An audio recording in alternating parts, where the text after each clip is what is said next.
نعمته نصلی علی رسولہ الکریم اما بعد فاعوذ باللہ من الشیطان الرجیم بسم اللہ الرحمن الرحیم۔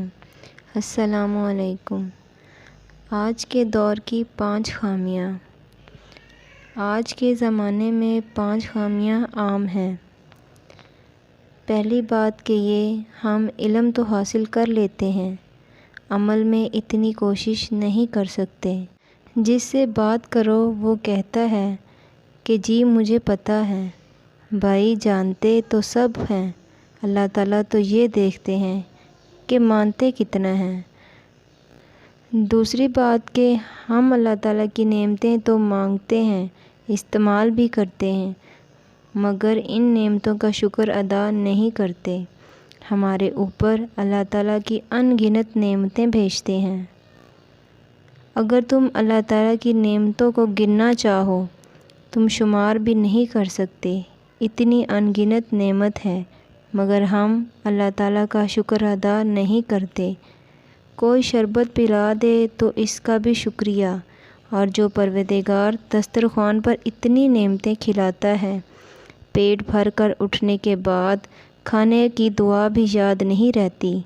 اس لیے ایک بزرگ فرماتے تھے، اے دوست، اللہ تعالیٰ کی نعمتیں کھا کھا کر تیرے دانت تو گھس گئے، اس کا شکر ادا کرتے ہوئے تیری زبان تو نہیں گھسی۔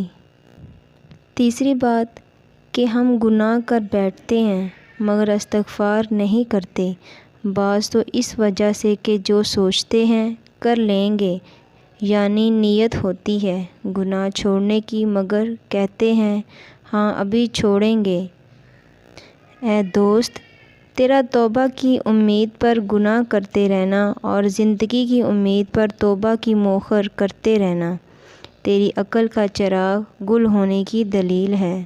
رابعہ بصری فرمایا کرتی تھیں کہ ہم لوگ جو استغفار کرتے ہیں اتنی غفلت سے کہ استغفار پر استغفار کرنے کی ضرورت ہے۔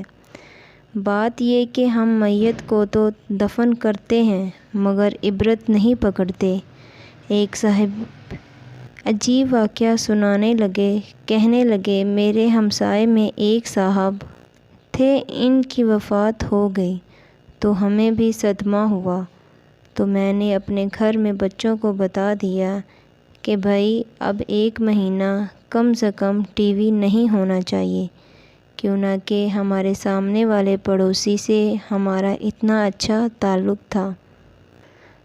تو ان کو اتنا صدمہ ہوا، اور ان کے جو والد جوان العمر تھے اور اچھا کاروبار تھا، تو میرے گھر کے بیوی بچوں نے میرے ساتھ وعدہ کر لیا کہ ہم 40 دن تک ٹی وی کو آن نہیں کریں گے۔ کہنے لگے 4تھا دن گزرا تو جس گھر میں وفات ہوئی تھی اس گھر میں ٹی وی کی آواز آ رہی تھی۔ اس کا مطلب ہے ان بچوں نے باپ کو دفن تو کیا، عبرت نہیں پکڑی۔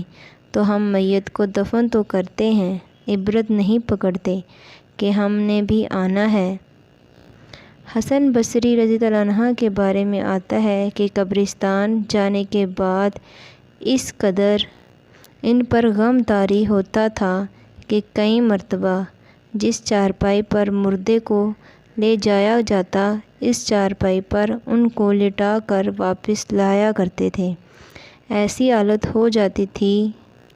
ایک کتاب میں لکھا ہے کہ سلف صالحین جب جنازہ لے کر چلتے تھے تو جنازے کے پیچھے ہر بندے کی آنکھ سے آنسو ٹپکتے تھے۔ باہر والے بندے کے لیے پہچاننا مشکل ہو جاتا تھا کہ جنازے کا ولی کون ہے۔ موت کو یاد کر کے سارے روتے نظر آ رہے ہوتے تھے، آخرت کو یاد کر کے، گناہوں کو یاد کر کے وہ جنازے سے عبرت پکڑتے تھے۔ اور 5ویں چیز کہ آج کے دور میں دوست احباب نصیحت تو سنتے ہیں، اس کی پیروی نہیں کرتے، بس سننے تک ہی کام رکھتے ہیں اور پھر آپس میں تقابل کرتے ہیں۔ یہ ایک نئی مصیبت کہ فلاں کا بیان ایسا ہوتا ہے اور فلاں کا ایسا ہوتا ہے۔ خدا کے بندے، بجائے اس کے کہ ہم اس میں پڑھیں، ہم یہ کیوں نہیں سوچتے جو ہمیں بتایا گیا ہے، اس میں ہمارے لیے عمل کا کیا پیغام دیا ہے۔